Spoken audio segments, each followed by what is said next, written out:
has been so high priority with the lethality builds plus the lane priority that you get with it. You know, having Thresh banned out makes it very difficult to go Aphelios, so some pretty good options. And we do, in fact, get that Renekton on the side of Dig. Pairs so nicely with the Diana, but you've got a lot of backline assassination threat, pairing it with the Akali here for Yusui. Okay, LeBlanc somewhat the same. This can actually work pretty well together. Anytime you can, you know, get a bit of Varus poke, they're at half, LeBlanc finishes up, you get a Viego reset, that can look good. And it's my single favorite counter to Akali, not just because of the lane.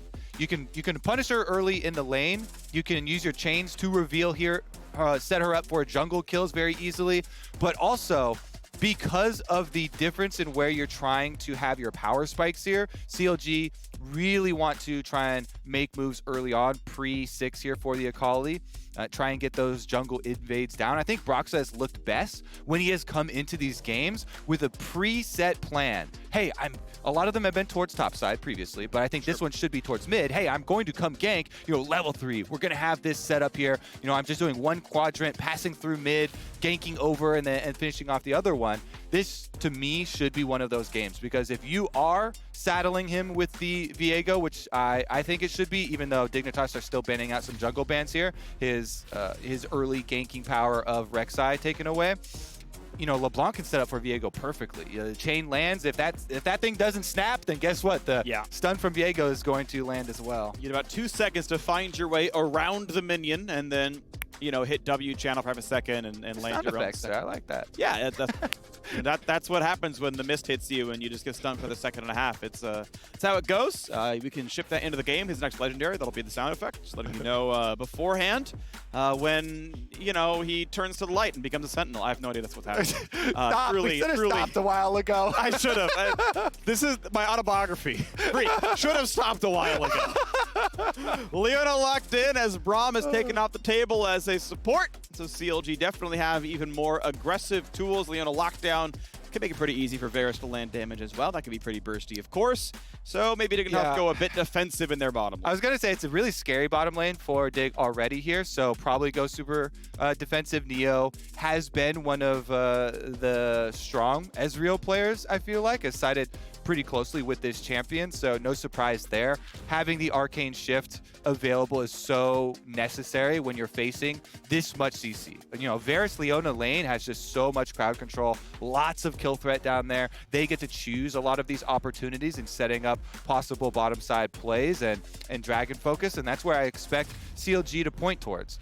Generally in Champ Select, we can usually come out of early game, you know, areas of the map that each team would rather focus on. In this one, it is CLG bottom side and mid. In the Dignitas one, it is definitely top side there for Renekton Diana combination. Meanwhile, Yusui tries to not give up too much lane pressure to the LeBlanc early on. You focus on the minions. LeBlanc actually doesn't push super fast. A lot of her pressure comes from, you know, kill threat and attempting it that way. And then after pushing you off, she can you know, try and push them in and whittle them down. But should be sort of a bottom-facing arrow for CLG, bottom triangle of the map, and top side there for Dignitas. I'm happy also to see Aphromoo on his Alistar, though. Yeah. Signature champion for him. This guy has had so many points throughout the history of the LCS where you know, he's been feared as a sport, and they really did need that last form of main initiation for the team, because Renekton, if you get big especially, you can have a big impact later from flanking, but it still is just a single target stun, and you still are pretty heavily reliant on your flash later into the game. Meanwhile, Alistar there for Aphromoo, they always rely on him to be the big playmaker for this team, and he's got the champ to do it. All right, should look good. I want to also shout out the Dr. Mundo in Renekton. I think that is a great champion overall. A ton of bonus health ratios. You can just rush the Anathemas and go target the Renekton and feel good about that one. And yeah, I think it's good into the lane because you know, you just like immune the stun once every 45 seconds or faster. Yeah, and yes, you don't get stunned, but it's still a lot of damage. So I think while I agree that it should be talked up as a matchup, it is not a universally good pick into Mundo, because Renekton still is going to get early priority, still can have kill threat on this Mundo. You know, there is a cost to that passive. What? They're in the crash? What, Smoothie? What? Okay, he's just dead, right? So I know CLG are a team in the past, he's dead, that are known to do level 1 prep. And if their prep was Dignitas literally never stacks the bot lane, they only does one thing, then I see it. You walk up, you go for an aggressive ward. But, like, you have to be so sure Dig will never do this to make that play. And Dig's level 1 prep could be like, hey, so Smoothie likes to ward Raptors level 1. And they're like, cool, let's Seth brush him. That was definitely. What else did he say? It's well set plans by Dig, and you know, referring to looking at previous VODs and trying to pick out tendencies is one thing. CLG have not done that though, and you know, Smoothie has not done that repeatedly in at least the last 2 games that I can remember. So. There's something there, and it's well-laid plans from Dig. Yeah. But when your well-laid plans also come to fruition that quickly and that easily, it's just that is the perfect scenario. All right, well, if you missed it because you're listening with audio only, he got first blooded by invading towards the red buff. Now, if you're doing Sunday errands and can't watch these games yourself with your eyeballs, then make sure to check out the audio only cast on League Day. That was my transition because it was going to be a good one. So there we go. You can always switch over and check them out instead and have a specific audio-only cast. Not all the things that you can see are worth commenting. Yeah, I mean, Smoothie walked in and died face checking on the brush behind red. That is the scenario. He also died quietly. As soon as he walks in and there's 4 people, you're just like, oh, yes, I am dead. So just walks his way out. You know, no flash blown or anything. Yeah. It doesn't change a lot of how the bottom lane, you know, summoners are going to be. It does mean that Ezreal gets the best of both worlds, getting to start the Doran's Blade and the tier, which normally he has to choose between. That's outstanding. Yeah. That feels really good for him. So, early mid pressure coming in from the LeBlanc. Pobelter put a ward on top river to track any early Akaadian ganks. That shouldn't be a lot of gank pressure from Diana Akali. Anyway, there's no CC pre-6, so not a huge threat. But we also saw the CLG bottom lane do really well. Alistar is almost not a champion at level 1. Flash Pulve is almost never worth it, and so a lot of aggression from Turtle and Smoothie, trying to get some poke, trying to get some decent damage, and maybe force one potion on Neo, but they haven't done that just yet. Yeah. All going kind of according to plan here, as expected. You know, the LeBlanc abusing the Akali early on. The Akali is focused so much on trying to get as many of these last hits as possible. Doesn't quite get that melee one under the turret either. And now Pobelter free to continually harass him. Now, again, with the Renekton Mundo matchup, and I kind of like the discussion that we were having. It's just that level 1 early gold went down, and now we're going to have a roam from mid towards bottom as well. All right, headbutt backwards, looking at Nia. When's he going to be attacked? Not at all, actually. Pulve comes in. No one has aggro. There's 1 minion left, so Smoothie gets to walk away. Nice defense by Dignitas. Aphromoo zones out the primary engage and stops his AD carry from dying. Is going to be a very low-cost roam from Pobelter, though. I believe only loses out 1 melee minion in his transition right back up to top side. So we'll see if Neo and Aphromoo can keep the wave where they want it. Finn won't be stunned, but he will lose some health. There's a stun, or it would be coming across. Nice. Flashes to pick it up. He might have gotten it, I'm not sure, but FakeGod is there to claim the kill and walk away with the second one with no deaths. Renekton Diana Phreak, telling you, what a combo, and on that Mundo, he is not safe. And here we go. Now they're going to keep fighting the bottom side, though it's CLG who wants it. Aphromoo, though, himself should be 200 HP and safe, and now Smoothie going to take 200 himself on the walk back to his turret. Is not safe. Yeah, you don't get stunned, but you still take full damage from it. There's a health cost to popping out the canister. I liked the flash over to the canister for Finn. He played that about as well as he can, trying to get as much sustain, but just played better by FakeGod with the slice and dice out afterwards. No counter kill given over, so huge things for Dignitas. And if we remind ourselves what we were pointing both teams towards in Champ Select, the top arrow going straight there for Dig, they capitalize on their point of power. Meanwhile, the Ezreal Alistar, not only have they been able to remain just fine and super safe on bottom side of the map, but they got the very free first blood by stacking the wave behind red. Mid lane, though. All right, big damage into Pobelter. Almost a Venom for W, but not just yet as he jukes out with the passive. Ooh. Flash, not going to get enough follow through. It is a safe escape for Pobelter, burning his flash, then his late W to get away. Yeah, so what you have to do there is flash and immediately E to stick the Shuriken in the LeBlanc, ensuring that she will not be able to get away. went for the QE, a little bit of time there, allows Pobelter. He does get out. Broxah's under attack in his own jungle there by Akaadian, though, and the teleport comes through. Level lead for Diana, has flash get away if he needs it, and indeed Akaadian will do so. Sees Pobelter, says, all right, I got to get away from this one. The TP from LeBlanc was going to be a bit of pressure. We'll see how much CS is even lost there as a bit of damage comes in. Honestly, Akaadian having to keep fighting this battle, and Pobelter just TP'd back in, and he's under 300 health already. I love going for that as a jungler as long as he doesn't get caught here, because he knows the... Oh, he does get caught! No, he walked in for too much. Akaadian, you had what you needed, but Broxah and Smoothie came down to finish the job.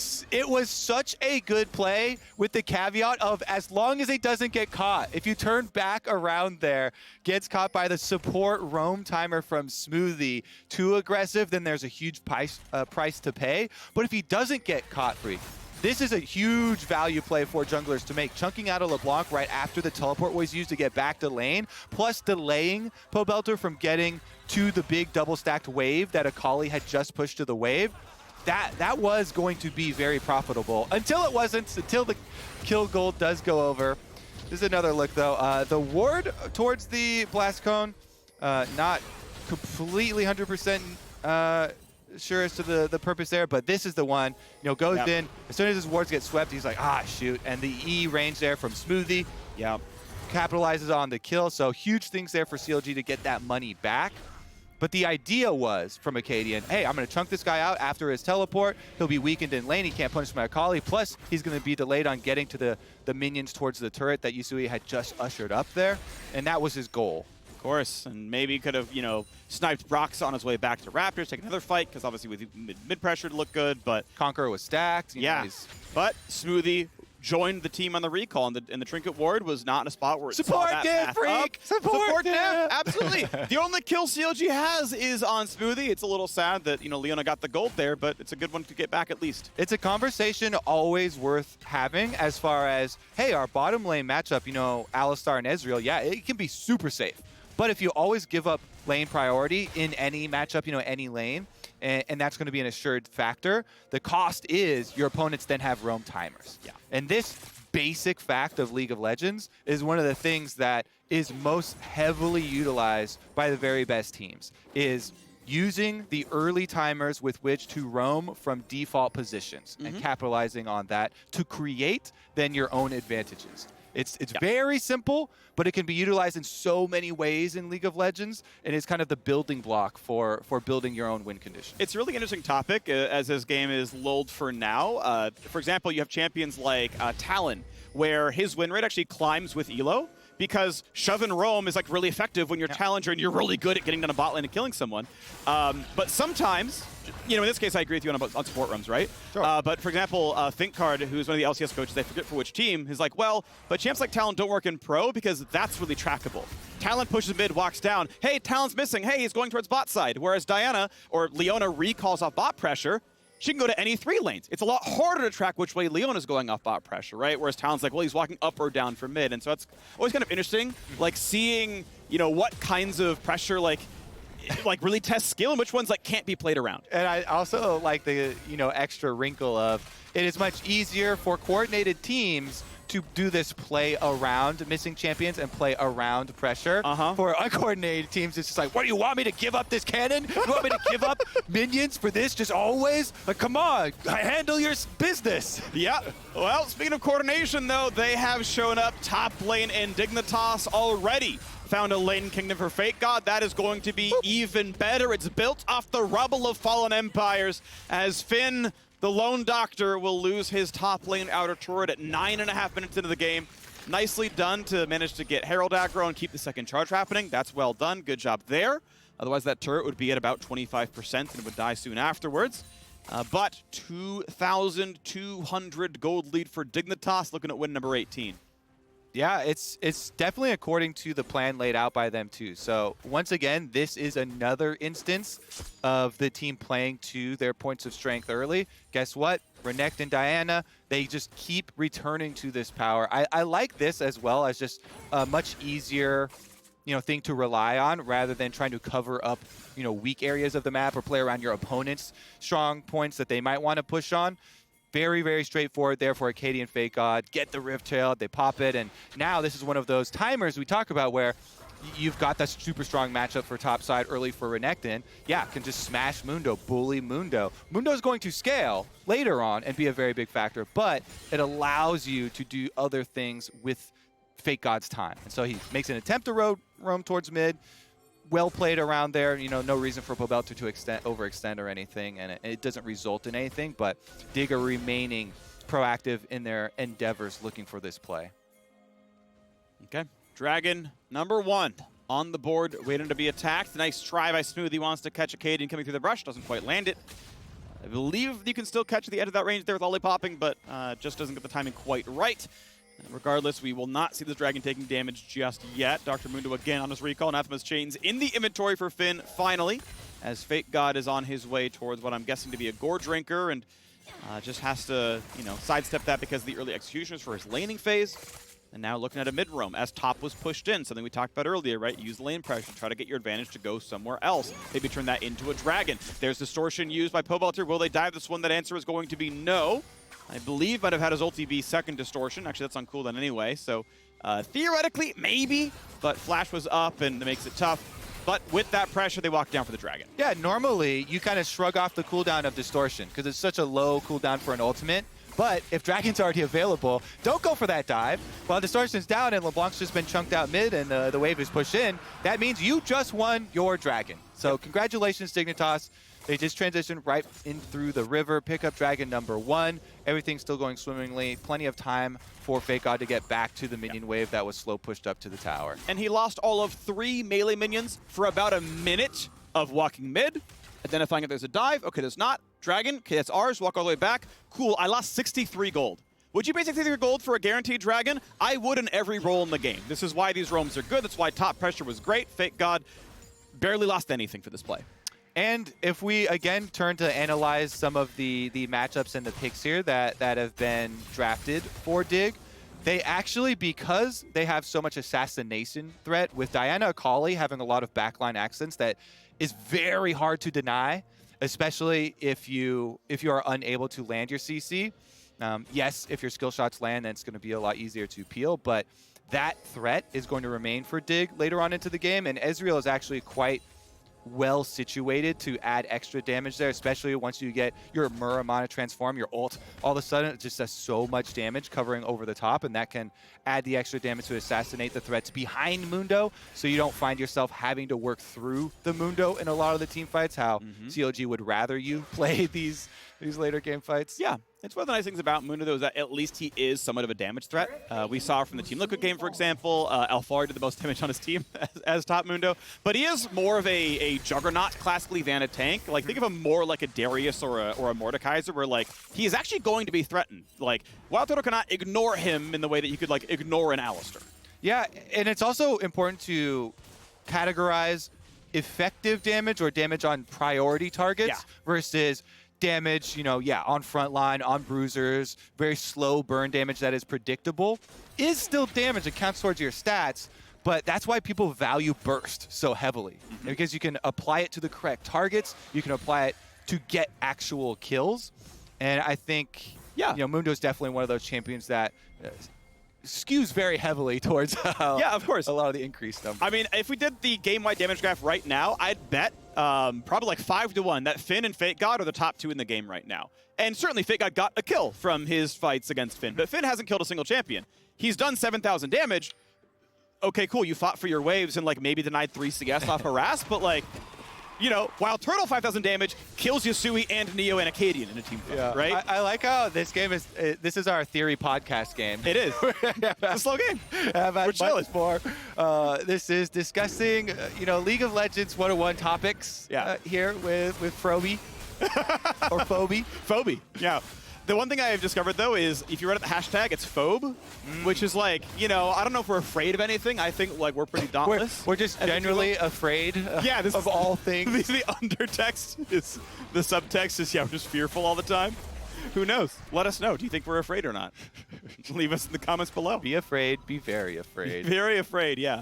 It's actually worse scary. I really don't like it now. Now that I feel like we need to churn. We need a new one. Is it back to Phroby or Freebie? Froby does still sound like a cuddly animal, so all right, that one. we're Froby. I like that. Thank you, man. Okay, so Froby is the new hashtag. PHROBE. Let it be known. Spelling is hard sometimes, okay? That's why I talk for a living. I don't write. Yeah, much. even if it is the beginning of your own name. Yeah, it's to be fair, it's my own street name. Look at this. It's almost team just selection here. Aphromoo, kind of the red rover there down on the bottom, got sent over. But that's a true support, okay? Yeah, that's true. The gold is being, because to be fair, the reason Smoothie is up there because he stole, air quotes completely, you know, the kill on Akaadian. Bad boy, bad boy. How dare you ignite the champion you're trying to kill? At a certain point, you blame Broxah, you know? Yeah. WildTurtle looking for a quick trade there and jumps up on the graph. It's the other team. Good job, good job, good job. We are into the period of the game, though, where we get to highlight the split pushing factor for Dignitas.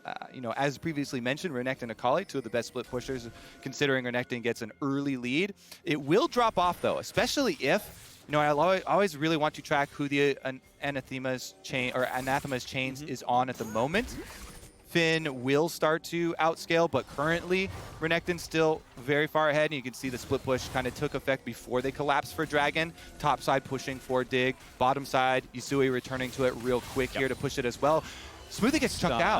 Hits Akaadian. Good arcane shift by Neo. Mid pushed it by Turtle. True shot barrage. It's only on to one. Mundo's going to be okay with that one. You've got no Leona ultimate, and you've got Leona chunked down to 60% there at the beginning of the fight. He's chucking potions now. Goes to Relic heal over there on the wave, but without that big ultimate, that is kind of the structure of their team fight. Everything is out the window here for CLG, and Dignitas could slide right in. And the mid lane wave was manicured, right? It was cut down in time. It was cold, so there was no counter push. And as you mentioned before, right, top lane pressure was already there. With Dignitas owning the bottom river, they get to own bottom lane as well. And so CLG do not get a single counter punch. They tried, they set up, they were there on time. They went for the ulti, but no engage. So you went for the one shot. The shot was blocked, and it's time to reload. We'll see you in 5 minutes. They've got a monopoly on rivers. River Barons, Dignitas. Nice. They control the you control the trade routes. That's one of the earliest strategies. Ooh, control the early trade routes, and you can control the income, and that's what you want to do with a 1-3-1.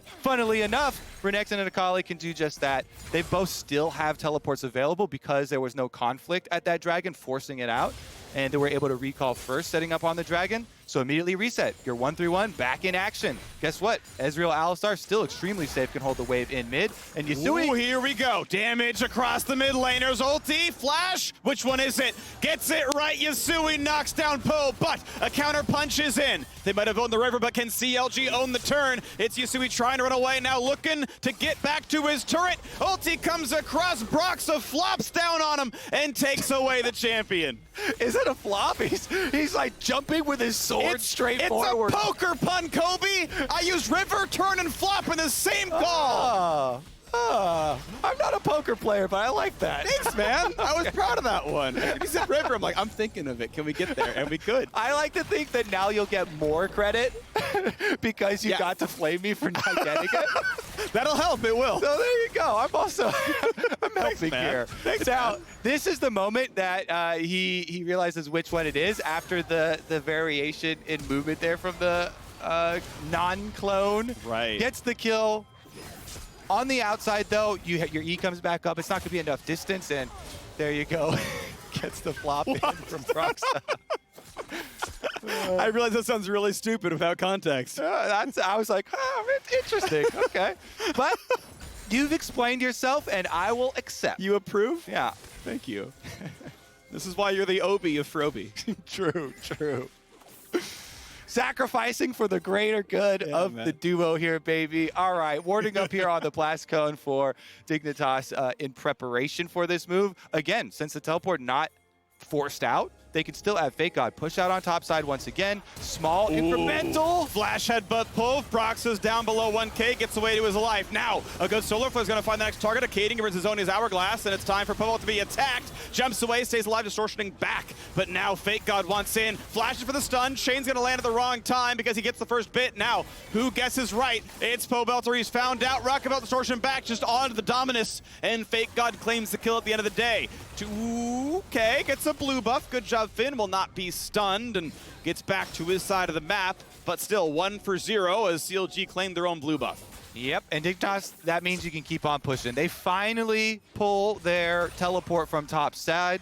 FakeGod comes in, he flashes to ensure that they get this kill, tracking down Pobelter on the bottom half. No extra mechanical shenanigans coming out with some crazy, clone movement or anything to try and distract them. And Dignitas, they actually don't. They actually go for the resets instead. That's probably better. I was going to say, okay, everybody pile on and get your objective afterwards with your bottom turret, but the tempo that you get from resetting here to be able to get your wards back out to Baron is more important. Here's the engage, though, from Aphromoo. He started all out, and Pobelter was looking for the assassination on Akaadian, but Akaadian's still out of his zonias, pops his ultimate there, and Pobelter can't finish it off, so FakeGod flashes on him, ensures that they finish up on this pick. He stays up there, cutting off any sort of escape route, going back to distortion, and just able to walk right back in with his ultimate still ticking. Yeah. Collects his kill. You love to get paid when you use both teleport and your flash for the kill, so in the end, the LeBlanc and the gold go right back into the correct hands. All right, feels good for Dignitas. The gold lead, 2.2 thousand a while ago. That has grown. We're looking at about 4 almost, so nearly doubling what they've had maybe at the 10-minute mark. Oh, double or nothing. They all in on that hand. Great, yeah. That's about the quality of what I go for. Okay. Good job. Yeah. Poker. No, yeah, cool. No complaints here. That was a nice one.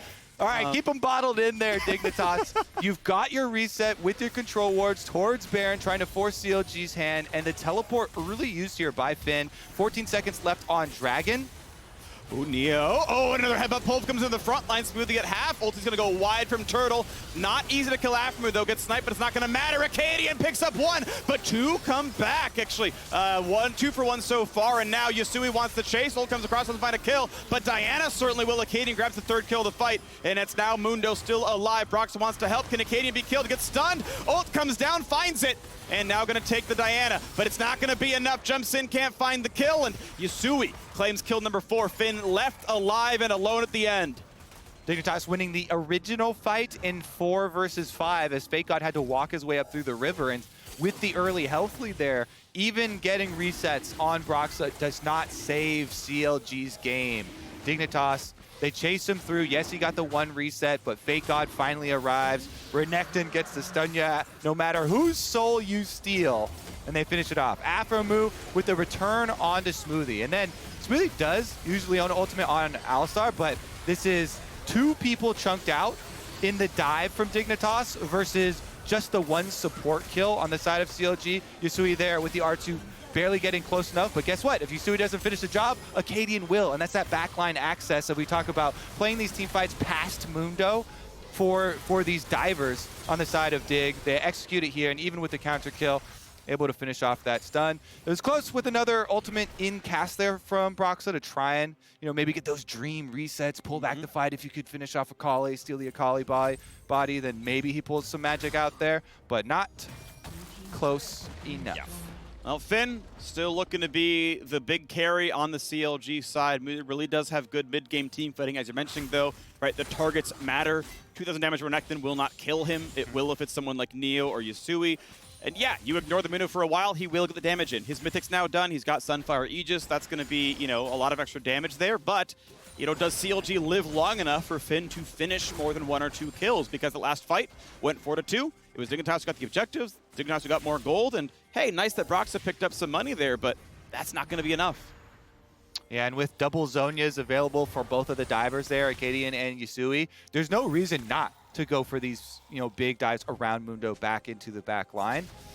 Gonna be very interesting to track CLG's attempts at the comeback here because they don't have a lot of options with areas have been swept out here from Dig, and you're generally looking for the Leona Varus combination onto somebody who's face checking or out of position and trying to burst them down. If you can burst down 1 or 2 people, then you open up your comeback opportunity of actually capitalizing into a meaningful objective. But Dignitas have no reason to give this opportunity to them, and the teleports being available for both split pushers, once again, you gain control of the minion waves. Yeah, TP advantage for both souls of Dignitas, as you mentioned in Kobe, is the top lane pressure is going well for Yusui. Finn feels like he may have outskilled the matchup somewhat. It's the Mundo who has pressure down there. And sure, FakeGod hits the W, pops off the cask, and, eats that so that there's no heal for Finn, but it's still the Mundo who's got the lane pressure. Takes some decent damage into the Ezreal, who is going for Cyrilda's third. I think I actually like that one a lot, based on the fact that he's got to hit some front line and isn't in a lot of danger. Yusui going to be chained, has to flash, getting over the Baron wall to stay alive. Pobelter did have what it took to get that kill, so intelligent to make that one come through. But now they're going to poke back and forth. Maybe Baron can be a cheeky setup here. Renekton pushing the bottom lane. FakeGod's about to find himself the bot lane outer turret, but Akaadian will have to burn his Zhonya's hourglass to stay alive. The chain could have meant to kill. So now comes the TP. Flash stun. Goodbye to WildTurtle. Did not have his own flash to get away. Yasui's in for the second. Pobelter is gone. And Finn could have chased down an assassin, but what does it matter? You are 2v5 yet again. They kill everyone but the two bruisers and just walk away and start the Baron. Yes, sir. Guess what? You chase too long and you open yourself up to teleport flanks. Then the assassins have a stun to work off of.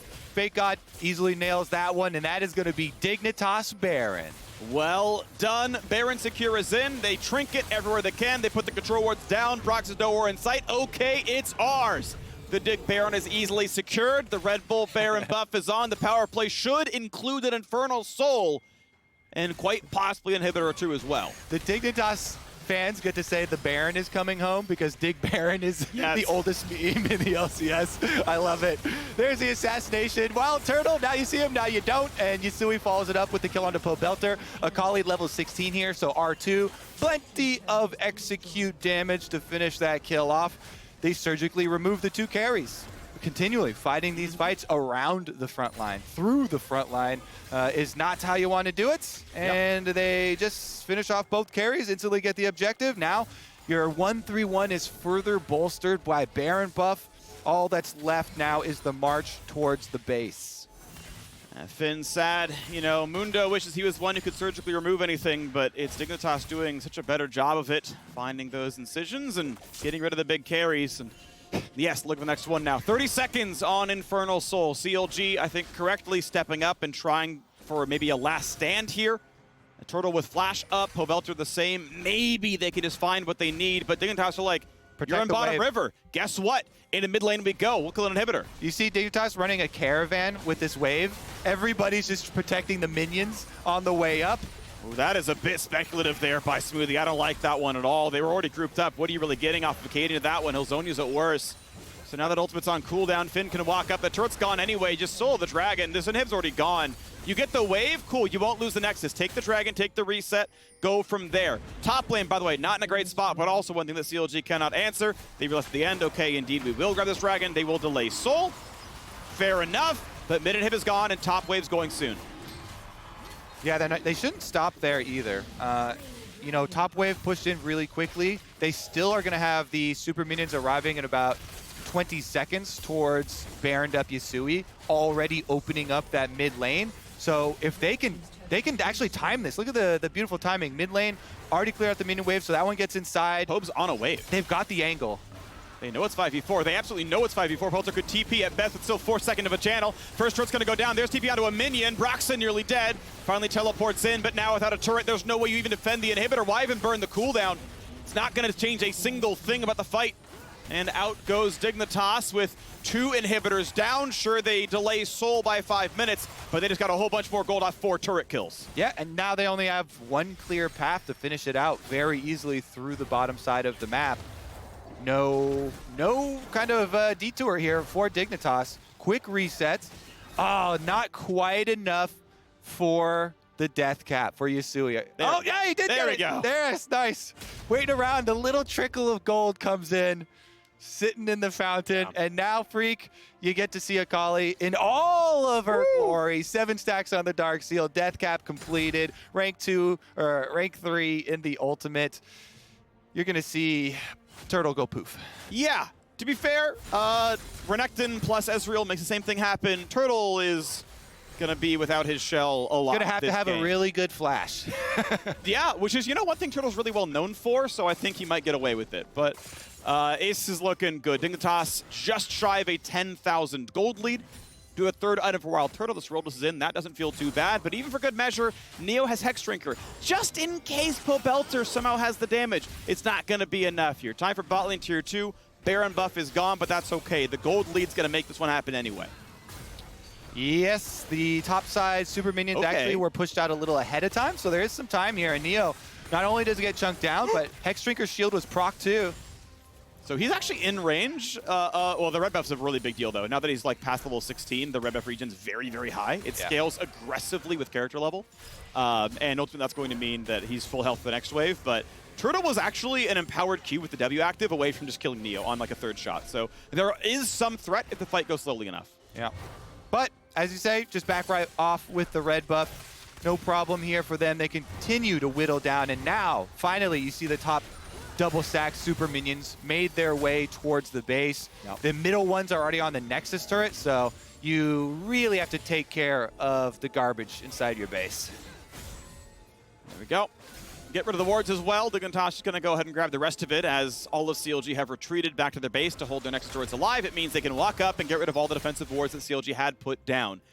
Baron's up in a minute 10. Not sure they're going to need it. Dignitas may just end the game before that comes up as Neo puts the ulti down, chunks off the wave. They get that turret. And now, is it going to be a recall or is it a dedicated siege for bot lane? The wave grip of CLG is only so good.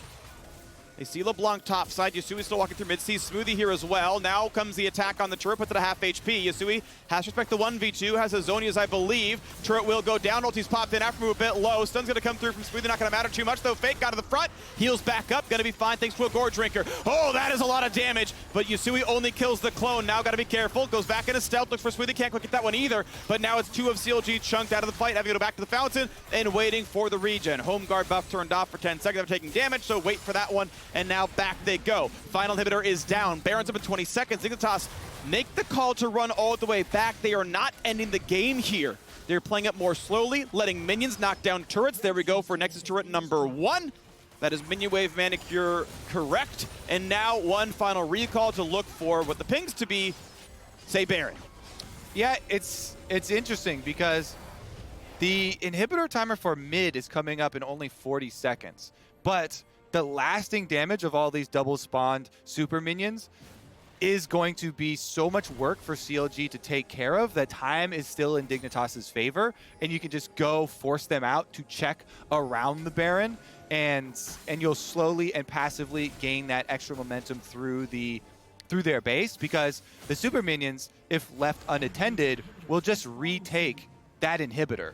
When you have all three down, it's enough to do it, and all that Dig have to do then is draw CLG out onto the map, and the base cannot defend itself. All right, they walk up and say, do you have wards? Yes, you do. Okay, we got to sweep those. They are going to miss that one ward in the brush, though, so theoretically, some death brush angles are going to be dead. That is a hero ward for CLG, but it may not matter. Dignitas instead say, screw the Baron coin flip. There's always a chance Broxah gets the big steal. So, look, Dragon Soul is basically uncontestable. There's really no way CLG stumps to this one. So we'll send Akaadian, we'll send Neo, we'll claim that one. Okay, just check it off the box. I really don't, mind that one. I think it's actually a smart play. Just guarantee you've got it. Infernal Soul is in. Beautiful. Now Baron setup. This is the time where I would prefer a push to retake the exposed inhibitors. Because I think it's too risky to try and set up and flip a possible Baron. That is a comeback opportunity for CLG.